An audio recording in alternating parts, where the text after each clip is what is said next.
A nyní, kdo je pro plnění programu KSČ?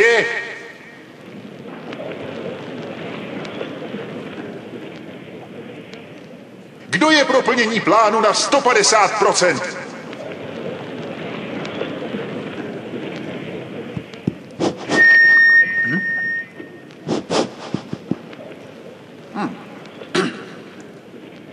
A nyní, kdo je proto, aby soudružka Svobodová byla celá nahá, na chodbě vpuštěna do bytu soudruha Nováka?